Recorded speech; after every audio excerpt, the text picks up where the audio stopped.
going, you guys? Welcome back to another episode of the Fumble Live. I'm Devin Howard. You can find me on Instagram as @DevinHoward. And I'm Britt Johnson. You can follow me on all social media at I am Britt Johnson. Hey, it's your boy Chris. You can follow me everywhere at CK2K. All right. How are you all feeling this morning? Britt, how are you doing? I mean, this is a close-up. I maybe would have worn makeup today if I would have known we were going to be this close. But I am doing well. I worked out yesterday. It was great. That's about it. Walked around the block a couple times like I do every day. Like my normal routine is literally I do the show and then I go work out and then I finish my workout with like walking around the block a couple times and then I shower and I put my pajamas on and I'm ready for bed by like 3 o'clock. So sounds like my day too. That's exactly what I've been doing. Chris, how are you feeling today? I'm good. I feel good. Like I said, I haven't got cabin fever yet. I think I'm gonna be one of the last two because I mean this is fine for me. It's a little cloudy today though, man. What's going on with that? I thought there was no pollution. It's supposed to rain all weekend. It's supposed to rain really? all weekend. Well, I have no complaints to that. Yeah. No complaints. Well, Chris, at least you have like a girl. Like, you know, I've been at home by myself. I have not physically touched another person in 21 days now.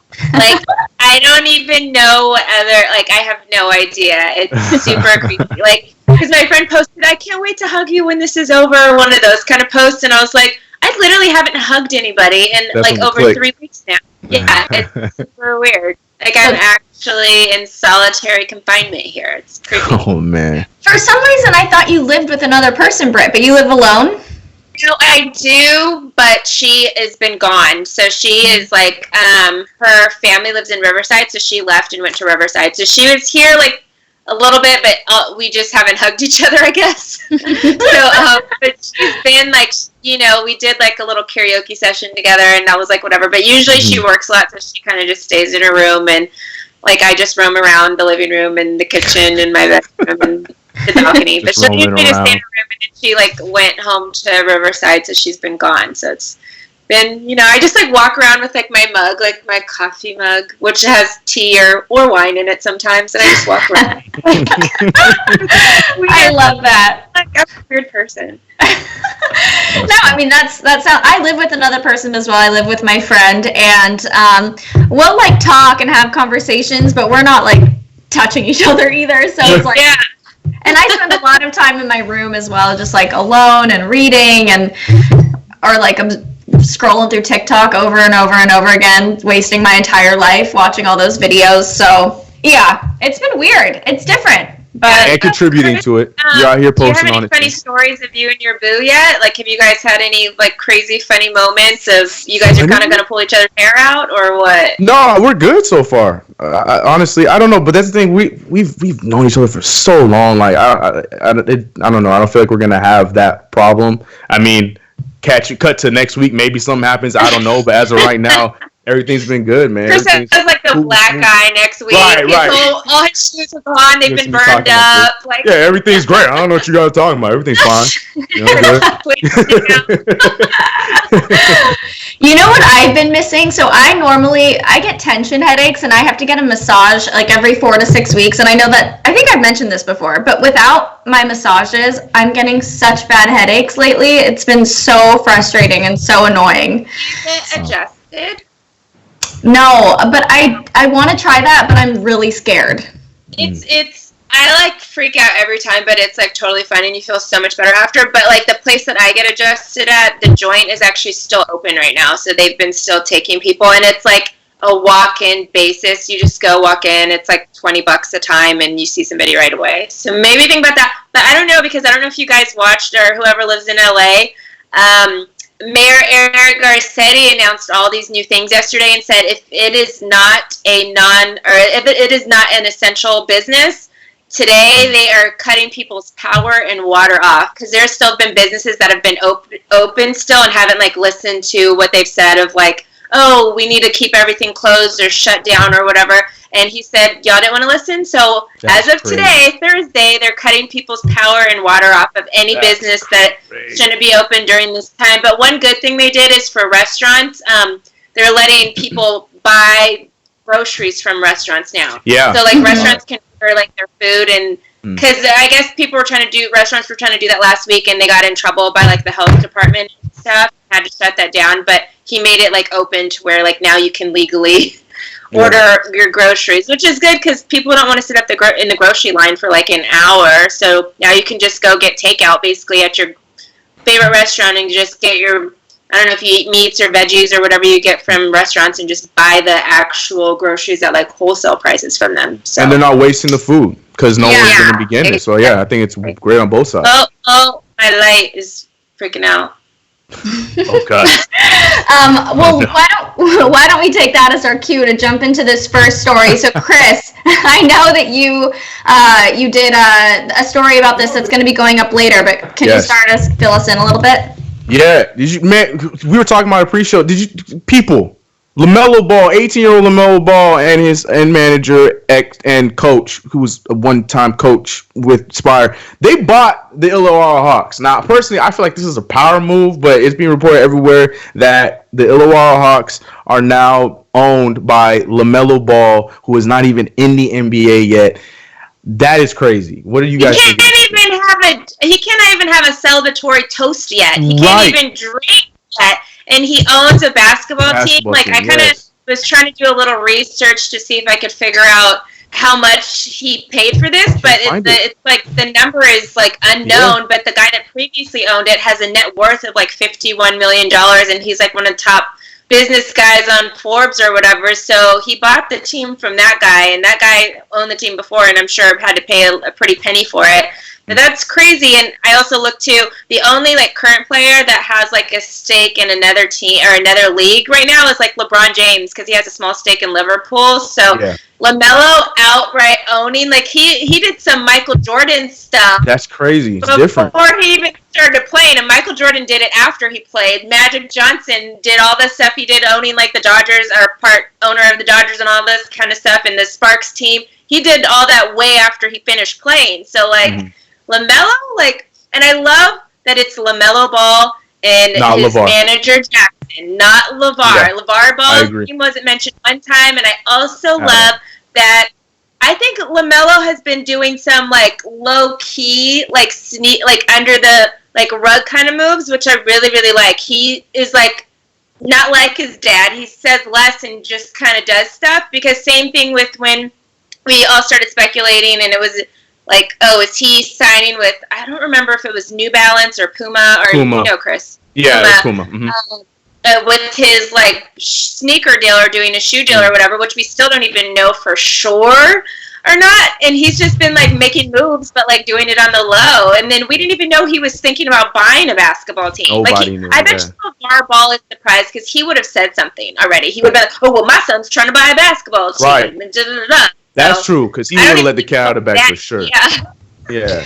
It's just shocking. I just wonder how at such a young age he has enough money to do that. I mean, obviously I don't think the teams in Australia are going to cost as much as teams here, but it's still going to be a big chunk of change. And I agree with you, Britt. It's refreshing that one of these Ball brothers did something that LeVar is not like talking about and not running his mouth about. And look, I respect LeVar for his passion for his kids' careers. I think that that's the sign of a good parent, but he also just like is constantly talking. And this time it's nice that LaMelo is doing this thing on his own, and it's huge. It is such a power move. Like, it's impressive.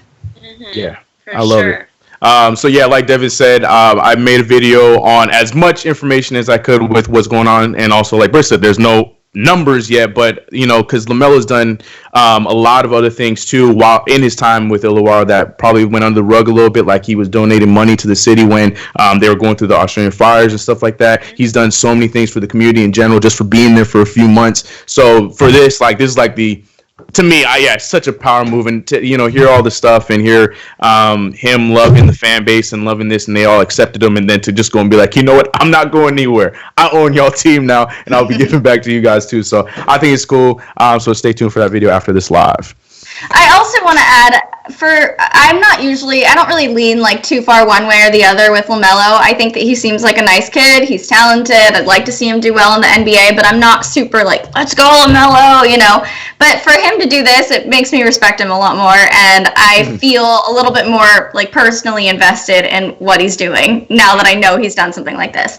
Yeah. Anyway, just wanted to add that on there. Let's get into the prophecy to finish in when the draft comes, and then I'll be completely young. Once he's a Knick. What if he like did this crazy like 180 and was like, you know what? Actually, I don't even want to go to the NBA. I'm gonna just create this own like big buzz in Australia and be playing on my team that I own, and I'm gonna bring other players here, and we're gonna make the like Australian League way better than the NBA.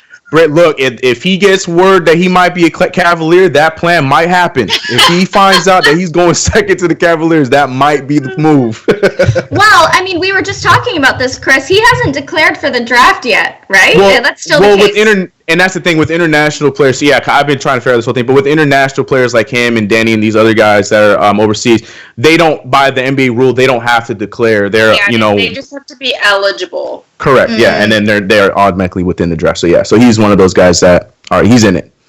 I see. Yeah. Mm-hmm. Alrighty, well, let's jump into this first update about Mark Cuban and what he thinks is going to happen with the NBA season.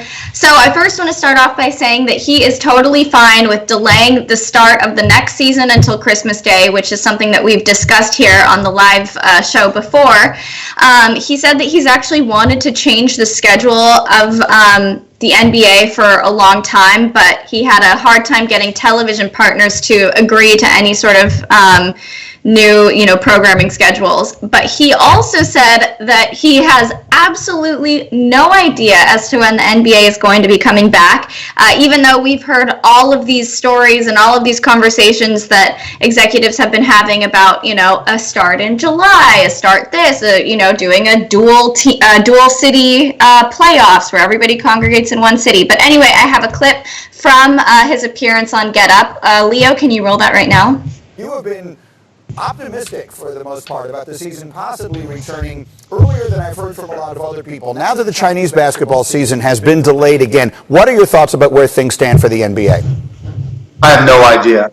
I mean, the only thing I know is that we're going to put safety first, and we're not going to take any chances. We're not going to do anything that risks the health or safety of our players, our fans, our staff, the whole organization. So right now, I really don't have anything new to say. So let me ask you this then. In the meetings, the briefings, and all of that you guys have, what are the kinds of conditions that would have to be in place in your mind for the conversation to come back even to begin? All the experts have got to say it'll be absolutely safe. We cannot put anything ahead of the health and safety of our players and staff. That's it. And it's such a moving target, and nobody really has specifics. So, I mean, I haven't had any conversations where anybody's even discussed an actual date at this point. So I think it's pretty interesting to hear that Mark Cuban is really kind of like backing off and saying, there's no plans. Like, there's nothing set in stone. There's nothing that's even really been talked about as to when the league is going to resume its normal schedule. And I don't know, I think this goes along with what we've been saying, that there needs to be just a complete stoppage of all this conversation, all these conversations that people are having about, well, it's going to come back in July. Well, what if we do it on cruise ships? What do you guys think about this? Like, are you surprised that Mark Cuban is really just being hands off and saying there's been nothing going on? Chris, can you start? No, I'm not surprised at all, because I think, like we've been saying on this live, all of the reports and everything we've been hearing, those are all ideas. So, I mean, I don't think that these are anything that they probably had conversations with them and they just got leaked out. So now, with nothing else to be reported, we're getting all of these ideas and thoughts being reported rather than actual conversations. So I think pretty much all Mark Cuban did was just the reverse of what we've been doing on these lives. He's actually been confirming something that we've been saying here, where it's just like they don't know anything because there is nothing to know. They're just all trying to figure it out the same way. So I'm not surprised by this at all. Well, okay, just to play devil's advocate here, Britt, do you feel like discussing these return dates is almost giving fans hope and like letting us be excited about something in sort of a weird, dark time? Or do you think that it's better to keep these conversations just off the table altogether? I've said this from the beginning, say less, because then when that date comes and goes and nothing has happened yet, then people start getting frustrated or upset or whatever. It's not good to give false hope. I would rather just hear nothing than hear a bunch of stuff that we don't know is going to happen, and then it just confuses everybody constantly. It's just like this thing that I'm like, just be quiet. Like, and I just want to point out that, is it just me, or has Mark Cuban aged tremendously since we last saw? Oh my gosh, this bro looks like he hasn't been able to get his Botox injections or something, but he has aged, my guy. Ooh. I noticed that too. I feel like a lot of people are going to come out of this quarantine with, like, suddenly their cheeks aren't going to be as high, their lips aren't full, like, all this. The memes are up. There's people saying March 1st and everyone looking all good, and then April 1st everybody looking crazy. So I think Mark Cuban needs his own meme, because I saw it too. Poor guy. That's all I can focus on the whole time. I'm like, I don't even know what he's saying. What happened? Poor guy. Well, the little clip they always do of, like, Barack Obama when he first got into office and then left office, but, like, this is like a fast forward version of that. Like, it literally happened in 2 weeks. Right, 2 weeks. Yeah. Okay, let's get into our next need to know news story. The Golden State Warriors have actually potentially decided what they're going to do with their number one pick if they get it. So they have the worst record in the league, and assuming that they stay there, they'll have a 14% chance of winning that number one pick whenever the draft actually does happen. We've talked about this before, that they're not interested in LaMelo Ball, but they're also not interested in James Wiseman. They are the two other candidates for the number one pick in the 2020 draft. So if they don't land the number one pick and they wind up somewhere between 2 and 5, there's fans of, and I'm probably going to butcher this name, so Chris, you might have to help me. Go ahead, you can do it. Denny Avdija? That's better than I could do. I struggle with his name too. Okay, so he's a 19-year-old athlete from Israel. He could be number 2 on the Golden State's draft board after Anthony Edwards. So their number 1 pick is Anthony Edwards. They also have their eyes on Tyrese Halliburton, but they don't really need a point guard, and that's where Tyrese usually is. And I think that LaMelo Ball is actually a better point guard. I don't know. We were discussing this all yesterday. What are your thoughts on them having their attention focused mostly on Anthony Edwards? Either of you can start. Whoever wants to go with this one. Brett? Well, I just I think it's silly to even share a game plan with the rest of the NBA for your draft selections, and I think it's silly to even.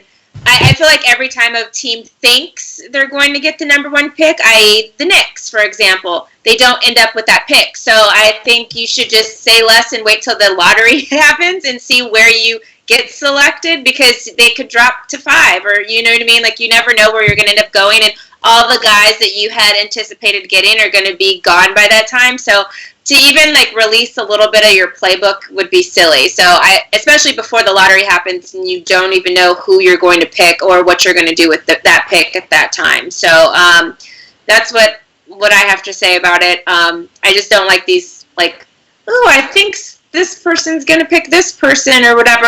Well, just don't say anything, Warriors. I get you don't have nothing else to talk about, but why are you even mentioning anything and giving people your playbook already?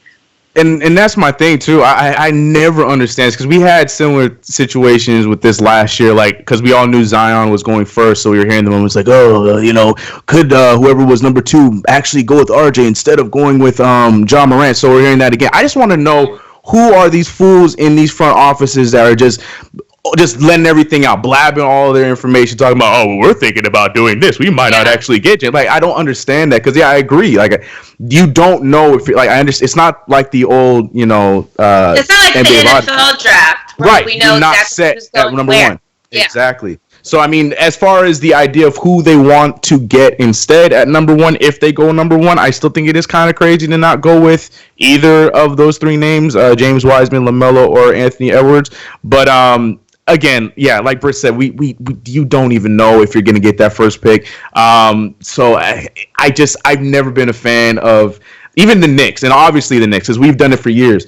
I've never been a fan of these loose lips around this time when you're not even sure that you're going to have that spot. So it's I find it crazy. And I think it's funny too because when other teams know what you're potentially looking to get, that's when they can go to you and be like, basically, give me your whole team and I'll give you this pick. Yep.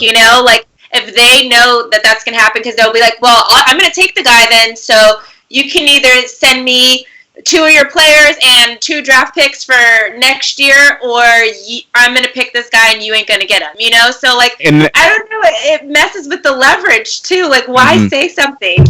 And that's the one positive I was taking away from it. And with my Knicks hat on, I was like, all right, well, Danny should not be picked that high. So then, maybe that opens the door for the Knicks to trade up and be like, yo, you draft this LaMelo, you could take everybody on our roster. We'll take LaMelo Ball off your hands. You can have your boy at number 6. So I was looking at it that way. But yeah, you're 100% correct. Because like we said, if they don't get the number 1 pick and they're talking about all these names they want, they drop down to 4. And then the 3 teams ahead of them be like, oh, so we heard you wanted this guy. And then next thing you know, that turns into a bunch of trade offers to the Warriors. So that's what we'll see. Well, do you think that Anthony Edwards would make a good fit, at least, on the Golden State Warriors? If, let's just say that they do land, they are able to draft him. You're always supposed to go talent over fit, especially in the NBA. So fit-wise, no, but I feel like that would be the move to go. I personally think that they would go with the big man and James Wiseman because I feel like he would turn into a better player overall. But I mean, as far you go talent over fit, and I think Anthony Edwards is probably the number 1 pick right now. Yeah, I agree. I feel like NBA is so different than the NFL because the NFL you're looking for missing pieces that you don't have, but with the NBA it's like literally whoever's the best guy, that's who you always pick. Like no matter if you like need another center or need another point guard or not, you always pick like the best player that is available at that time. Ask the 76ers. They had 4 centers and 3 centers in back-to-back drafts. So, yeah, they'll tell you. All right, well, let's get into the final need-to-know news update. So, apparently, Carmelo Anthony's son and Jimmy Butler might have a little bit of beef. So, Melo's son called Jimmy Butler doo-doo at NBA 2K when they literally met 5 minutes prior. I love this story. Okay, let's roll the clip, Leo. Turn myself into this, and then it's just like all my shit that went down the drain. I don't even know what to expect. And y'all was like, yo, just keep doing what you've been doing, man. Don't change, do this, do that. And I was like, man, you and D-Wade for sure got me through that shit, man. I was hurt. I was like, man, I talk too early. I don't know what to expect. I don't know what to do. I ain't never been in no other NBA city like to call my home besides Chicago. So moving after that summer, I was like, man, look, maybe I'm here to stay. I already know that I belong in the league. I just got to continue to do what I've been doing. And I happen to do it, obviously, but I think, to the truth, I think that's where, well, besides the Olympics, that's where me and your relationship, brotherhood bond really grew. Yeah, that's because, you know what I'm saying? I think you did buy me the wine case, so I did do that. I appreciate that. Then, remember this? When I came to Puerto Rico and your son called me doo-doo at 2K? Yeah. I was like, damn, like you just met me 5 minutes ago and I'm playing a video game and you just go cover up my dome like all red. But that's what I do. That was always going to be my dog. He was always going to be my dog. He running around here somewhere. I don't know where. Tell him I said what up. That's my man. So I'm sure Now, that's a pretty bold move to just go right after 5 minutes later and saying you're doo-doo at NBA 2K. It's pretty funny. Chris, why do you like it? I mean, hey, man, and Jimmy Butler even said, like, at that moment, he got bricked. He got bricked. But even, Jimmy Butler even said, like, from that moment, he knew, like, yeah, that's going to be my dude. Like, I like Kyan. That's my guy. Yeah, I think that's just it. Just like LaMelo, I think that's a power move, man. Like, this is an NBA player, he's an all-star, and you're meeting him for the first time. Kyan plays basketball. And, first time you meet him, you're just being honest with him. Like, you be honest with your friends and stuff like that. You call him doo-doo when he's doo-doo. So I think I respect it. I respect it. I think it's so. I mean, like Kyan is literally like Carmelo Anthony is really good friends with like LeBron and D Wade, and like he's been around Kobe and all these guys. So it's like who is Jimmy Buckets to him? He don't give two craps about no Jimmy Butler. Like he knows everybody. Like those are all his like uncles and stuff. You know, like he literally is like not fazed by any NBA player ever. Yep. It's just so funny because he's like, what, 13? Yeah. More power move. Respect it. When I was 13, I was just like scared of everybody who was even a year older than me. So this is like, yeah, I respect it, and I wish I had that kind of confidence as a 13-year-old. Jeez. Well, you guys, that wraps up Need to Know News. So, Chris, handing it over to you. Oh, time for the post up with your boy Chris, Quarantine Edition. All right. So we got a lot of. I don't like Magic. I'm just gonna preface this with I do not like Magic. Not a fan of Magic. And David Blaine is one of the guys that's like on the farthest part of my list because he's actually really good at it and is very convincing. And I don't know how he does his stuff, so I hate it and it scares me. That all being said, he got. I think this has to be well before the quarantine and all that stuff. He got into Lakers practice and he did a little magic trick for Anthony Davis and the Laker team whoever was there that was watching. It's a longer video, so I'm gonna preface up to the point that I'm gonna show you guys right now. Pretty much, he has a deck of cards, shows it to Anthony Davis, tells Anthony Davis to pick one. Then Anthony Davis picks the card, goes into another room, signs it, gives the card back to David Blaine. Then David Blaine tells him and LeBron James to grab his arms, and then this is what happened. Leo, this is your card, yes? Yes? Look at this. So look, I put it, let's estimate, put it give or take, right? About middle. Yeah, about middle, right. Man, I'm just maybe higher than the middle, yeah. About higher than the middle. What was the suit of your card? You can tell me that. Hearts. It was hearts? So there's clubs, spades, or diamonds. Name a suit to eliminate. Clubs? Hearts, clubs. That leaves spades or diamonds. Which do you want? It's up to you.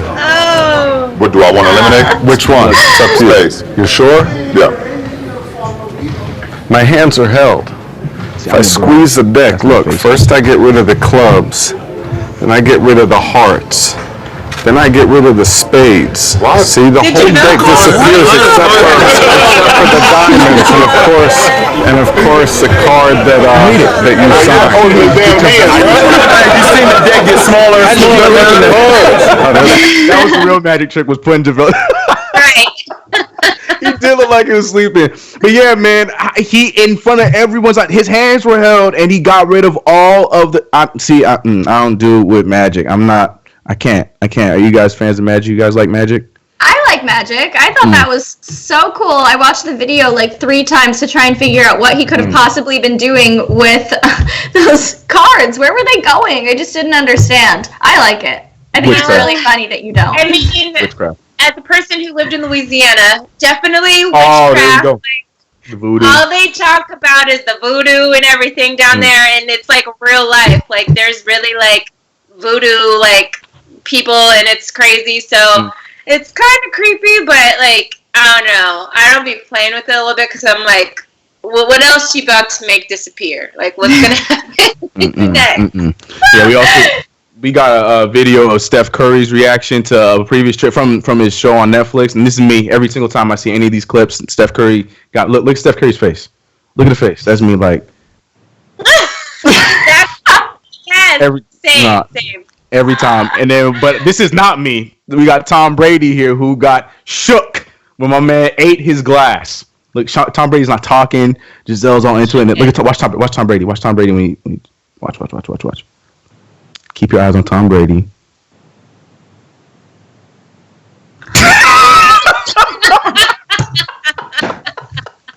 Oh God! Yeah, man.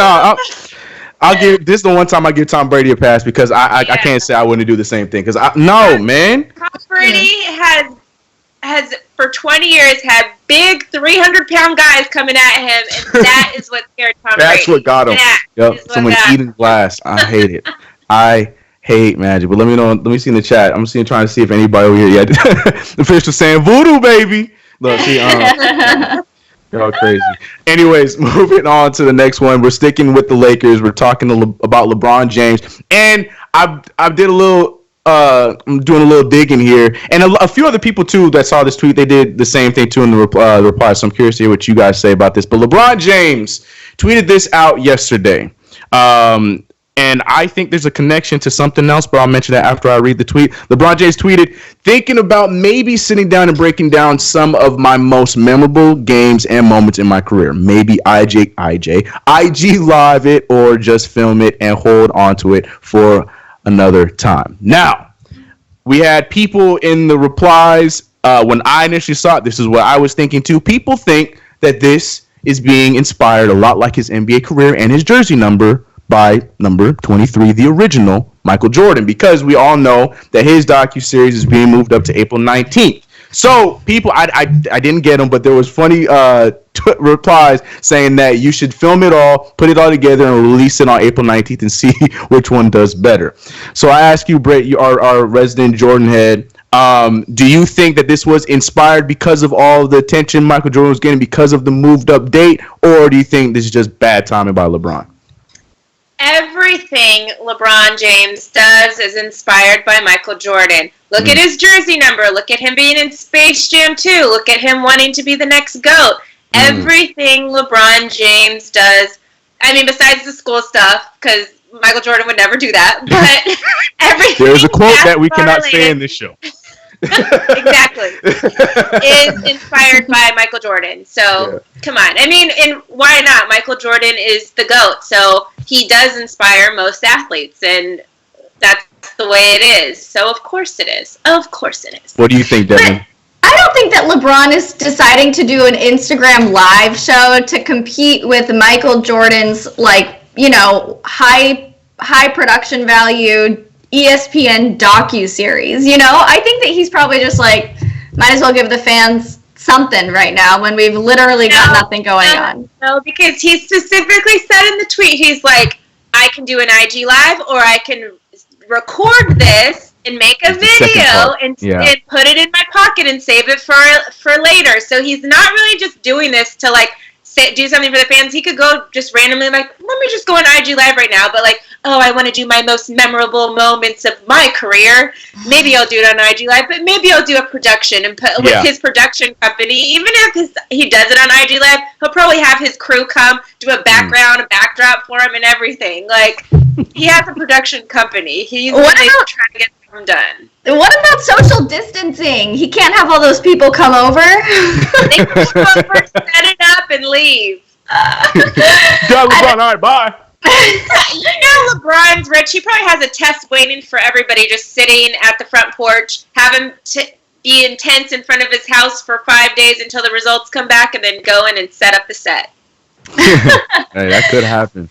I don't know. Personally, I like this idea for LeBron to, you know, do an Instagram live. And, of course, I wasn't even thinking about it as, like, a competition between the two. I just feel like it would be foolish of anybody to try and steal Michael Jordan's thunder right now with that documentary coming out, because nothing is going to compare. No. So Jason said LeBron is a poor man's Michael Jordan.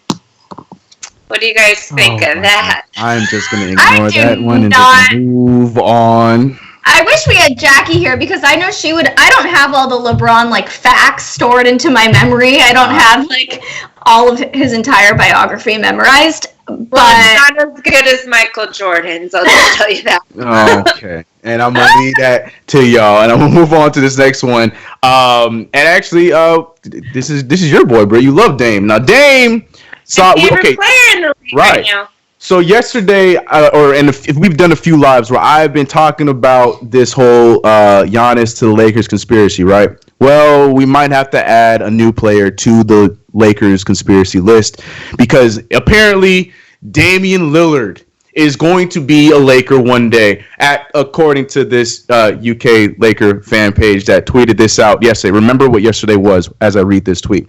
According to various reports, Damian Lillard is unhappy with the front office in Portland and is seeking a move away from the Trailblazers. The Lakers are top of his list of preferred destinations. Lillard is keen to play alongside LeBron James and Anthony Davis. Now, again, remember what yesterday was. So I'm sure nobody read this and took it serious, but Damian Lillard made sure that you guys knew that this was a joke because he retweeted it and added his quote to it saying, "Ooh, you know what today is, LOL," because yesterday was April Fool's Day. Now, I ask you guys, do you think that Damian Lillard needed to retweet this and make sure everybody knew that this was a April Fool's prank? Or, I don't know. Because to me, I feel like Damian Lillard, he could have just retweeted it and just left it at that, knowing that it was a prank. But what do you guys think about this? Do you think it was too much, or who cares?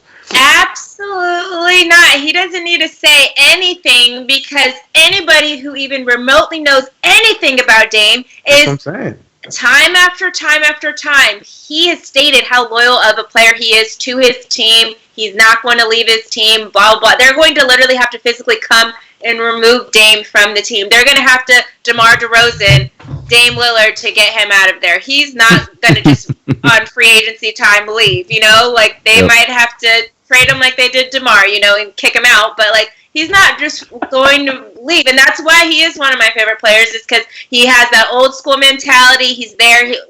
He don't care if he has any other stars around him. He's going to go and play basketball and play some damn good basketball at that, and he doesn't give a crap if he wins a ring or not at this point in his career. So he's going to go play with his team, and he's staying with his team. So anybody that has ever even seen Dame Lillard ever would know that. So he didn't need to say anything.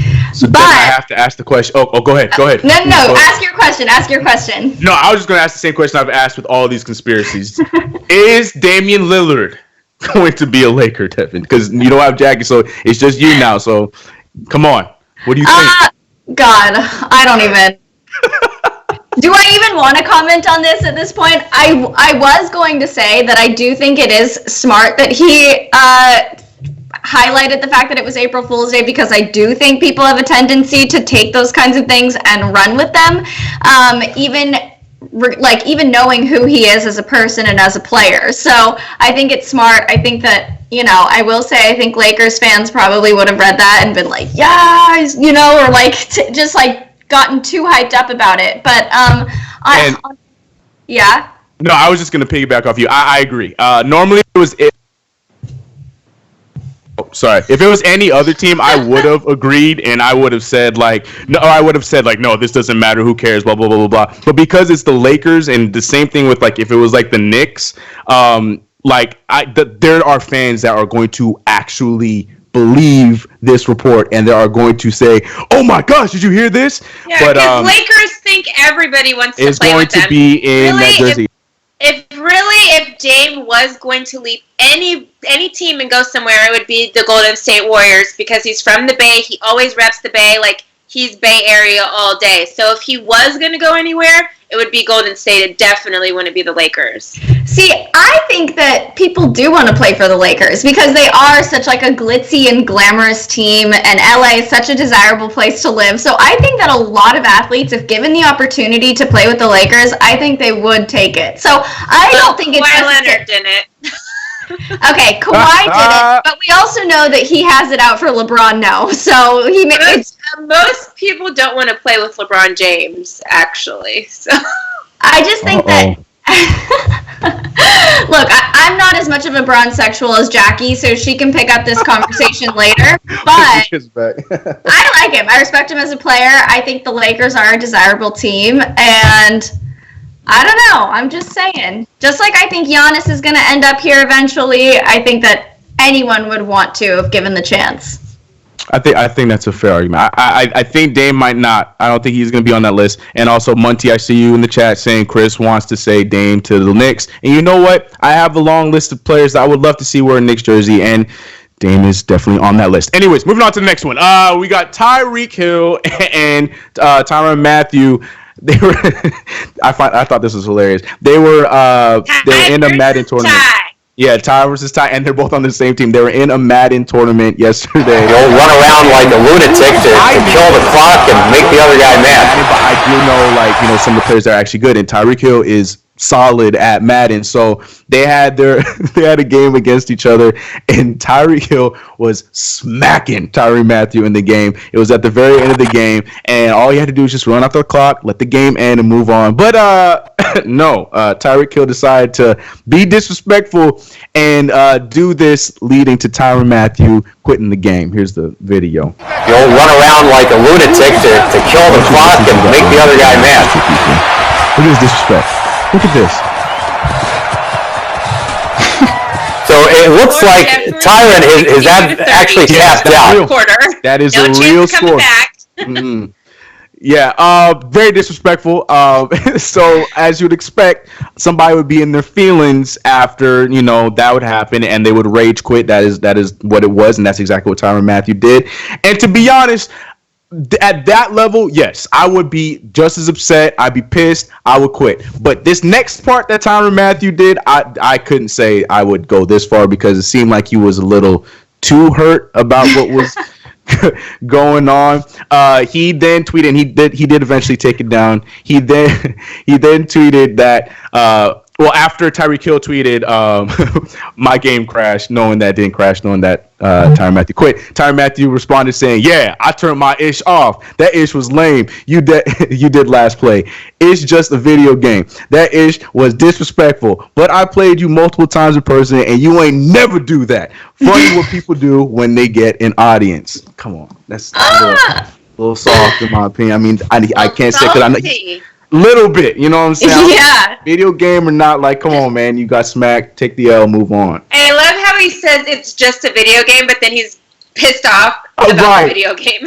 Right, exactly. He didn't get his own memo. Yeah, like the rage quit I get, it happens all the time, especially in that when you're getting beat 61-32, or 60, whatever it was. You getting beat that bad. 30 when points. I get the rage quit, but then going online like this afterwards, come on, that's not a great move in my opinion. So embarrassing, because it's like it's a video game.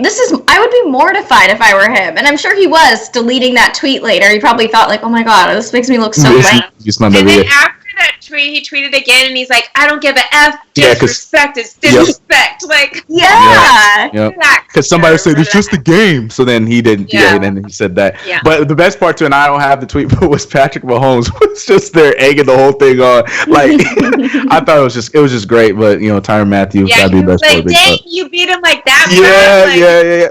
And then Madden responded with like the wide eye emoji, like, it was bad, dog. It was hilarious. Fun time. At least they play on opposite sides of the ball. They don't have to really be around each other that often. That's true. Hopefully this doesn't carry on. When they going up against each other, no. Tyrann, I want him. Give me that. Well, then, I don't know. That's not my conversation. The Chiefs fans, I'll let you guys have that conversation.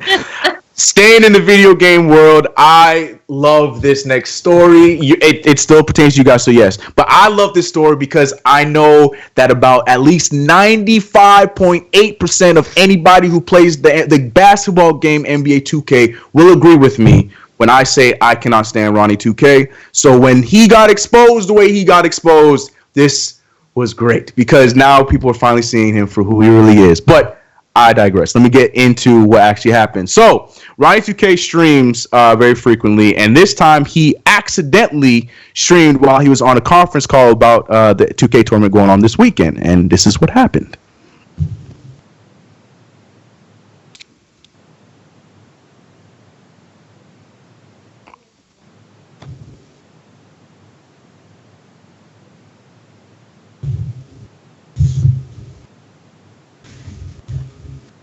Weirdo? Oh shit, Cousin's gonna get an Elgato. What? Oh, that's not good. What? Yeah. Cousins didn't get an Elgato, so he can't play tonight. But basically, he didn't receive an Elgato. They didn't ship these fucking packages right. Everybody's missing pieces. Elgato is the connection that lets you live stream your video games. So they're supposedly shipping it out to all the NBA players that didn't have one, and I guess Boogie's didn't come in the mail, and he messaged. He's not an NBA player anymore. Right, and he messaged Ronnie saying like, "Yo, I didn't get mine, so I might not be able to do the tournament."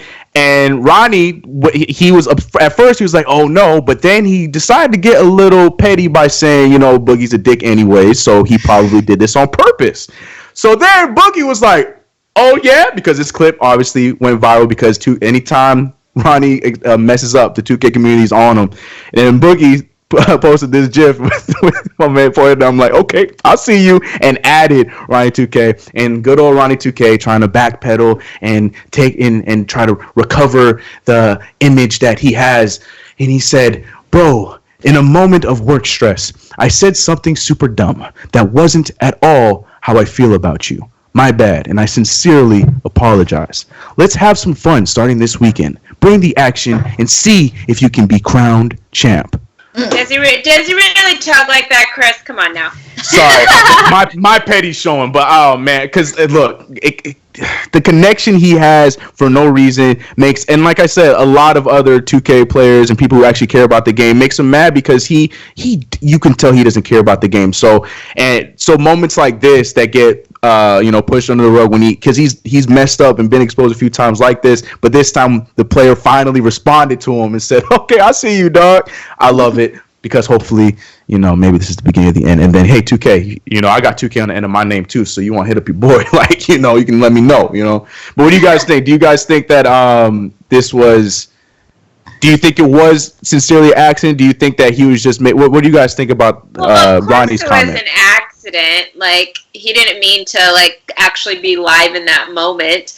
But I think it's funny. I don't think you then go back and be like, "I'm so sorry. I actually really do love you." Like, no, bro, you think I'm a dick. You said it. We all know that. That's totally fine.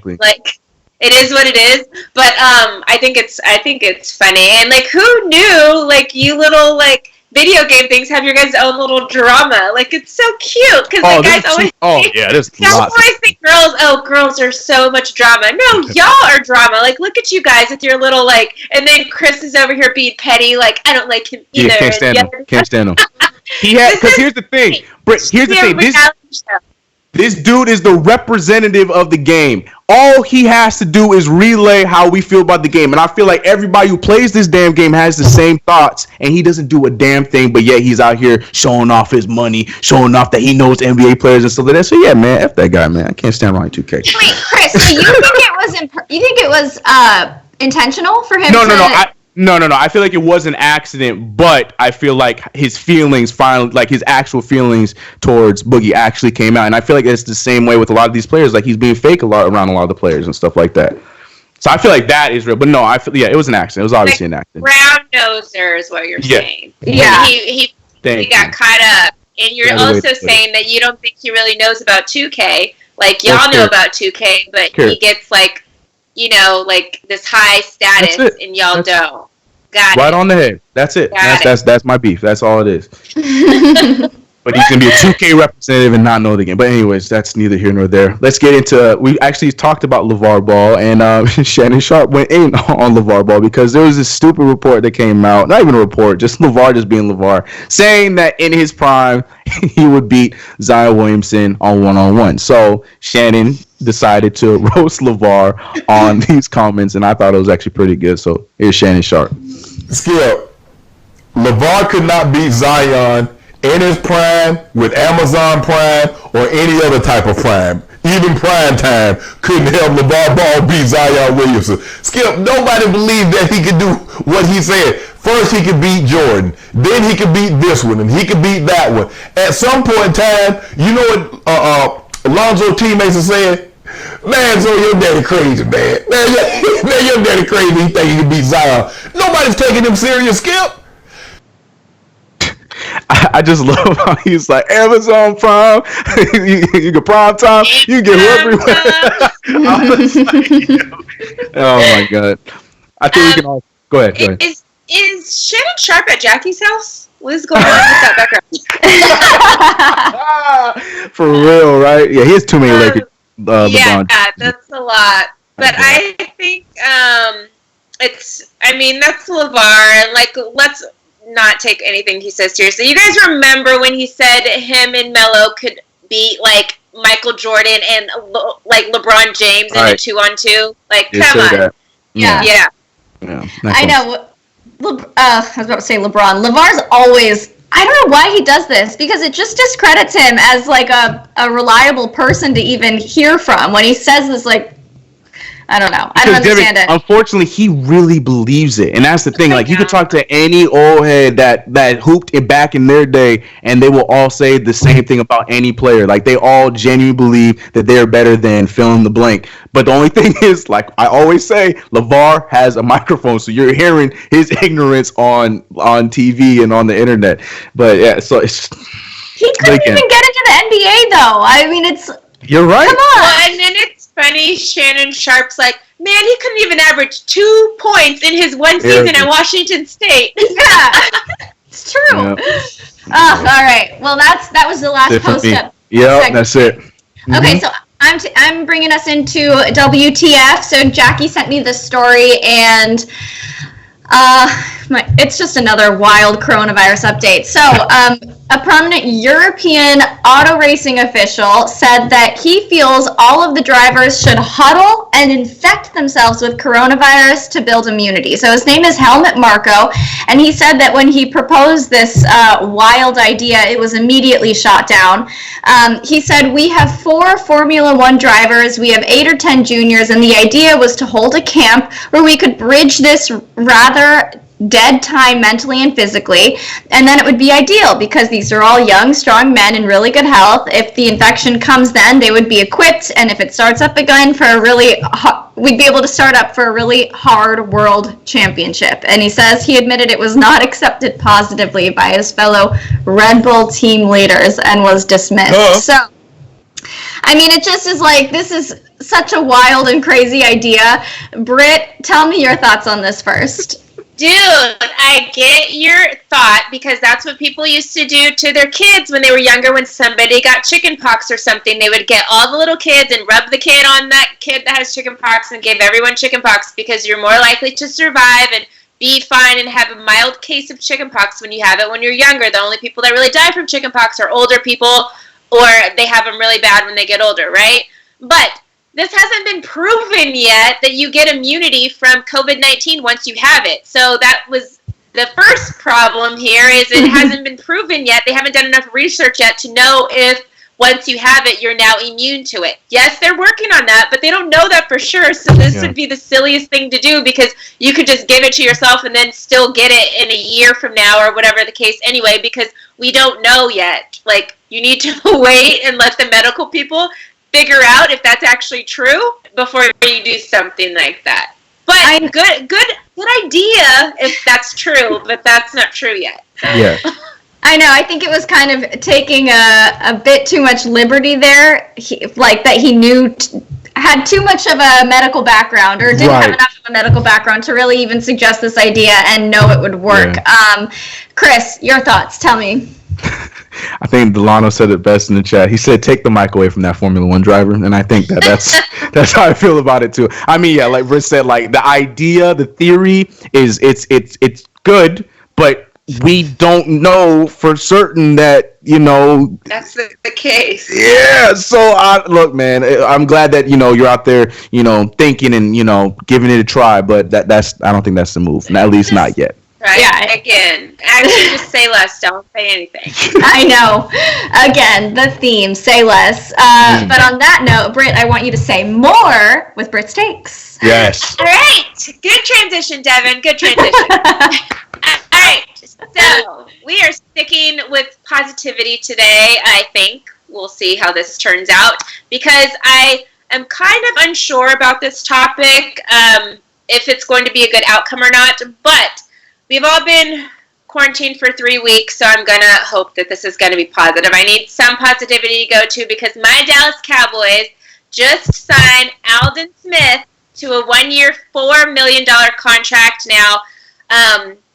Some of you guys might not remember Aldon Smith, because he hasn't played in the NFL since 2015. Okay, but when he did play, he was an amazing pass rusher. Like, he went to the Pro Bowl in 2012. He mostly played with the 49ers. He was actually drafted to the 49ers in 2011. He was the 7th overall pick. He played with them until 2014. And then from there, he went to the Raiders. the Raiders, it was a little bit of a scatterfest. In the 2015 season, he actually got suspended for 2014 season, he got suspended for 9 games. 2015, he played a little bit, and then technically he was still on the roster for 2016 season, but he ended up being suspended the whole year. The reason why is the man can't stop drinking. So he drinks all the time. Most of his things have, he got a DUI. He supposedly told a TSA person when he was in a security line at the airport that he had a bomb on him because he was drunk, and the TSA, he got in a spat with the TSA person, got in trouble for that. There was no evidence that he said that, so the charges got dropped by TSA. And then there was another incident where he had drank 2 bottles of tequila, and a girl complained and filed a report saying that he started biting her wrist because he was so drunk. He's had another several DUIs. He's just always in trouble, and it's mostly because of alcohol. He is the Josh Gordon for just alcohol. Josh Gordon does weed and drinking, but he is just alcohol. Everything he gets in trouble for. His list of legal issues is longer than his stat list, and it's very sad because he, like Chris said, was a super, super beast. He hasn't played since 2015, so it's crazy that we always talk about the NFL stands for not for long, and it also stands for what have you done for me lately. So to have a guy that we haven't seen play football going on, this will be 5 seasons, so whatever, we'll see him this year. So 4 seasons we have not seen him play football. And even before that, there were several times where he had to sit out 9 games at a time or 4 games at a time because he was suspended because of, different DUI stuff or domestic violence issues or whatever the case is. So to see a guy that we haven't seen play who is now 30 years old, last time we saw him he was 25 years old, and give him a 1-year contract. Now it's $4 million, and that is included in his incentives. So the Cowboys aren't going to miss out too much on it if he doesn't end up panning out. But I don't know. I want to say this is great to know that there's redemption stories out here that come and work out. The Cowboys are known for giving guys chances. You guys remember Greg Hardy? He was suspended literally 10 games the year that he came to the Cowboys after being on suspension for several years with his domestic violence issues and stuff, and his drinking and all of that kind of stuff. So the Cowboys do try to give players second chances. Sometimes it works out, usually doesn't work out.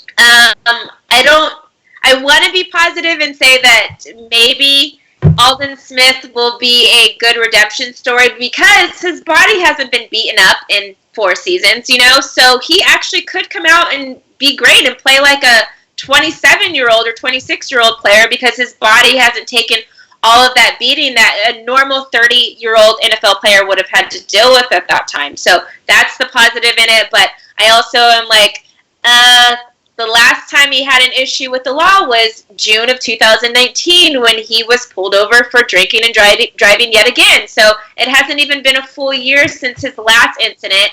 And he hasn't played in the league since 2015, so I feel like maybe he hasn't even learned his lesson because that's 4 years later and he's still getting caught drinking and driving again. So I don't even know what to do, and I don't know how to personally feel. I want to, because obviously we're still waiting for guys that are good guys like Jameis Winston to get a job, and then guys that haven't been in the league, obviously different positions, but guys that haven't been in the league for 4 years are now getting opportunities. I don't know. I'm going to hold my breath on this one and hope it pans out and hope he gets his crap together because he hasn't had his crap together thus far. We haven't had any proof that he's that guy. We don't even know if he's actually healthy and ready to play because guess what? He can't have a physical with the team. He can't go into with the team and they haven't seen him do anything yet. So I thought the Cowboys were done with their free agency. I thought we had gotten all the pieces we needed to get, and we were just going to wait to the draft to obviously get some corners and stuff like that, and a safety maybe. But now I'm really confused that we just signed Aldon Smith. I don't know why they would even know that he's a decent player now. We have no film on him. We have nothing to work with. I don't know who his agent is, but congrats to his agent for giving him a job after 4 seasons. But I want to say this is a story. I want to know what you guys think. Do you guys think this was a good idea for the Cowboys to, you know, continue being this team that gives players possible redemption stories? Or do you think that, like, we should have just let Aldon Smith kind of drift away and never enter into the league again? Like, what's next? Are we going to give Jamarcus Russell a chance? What's happening? Too far.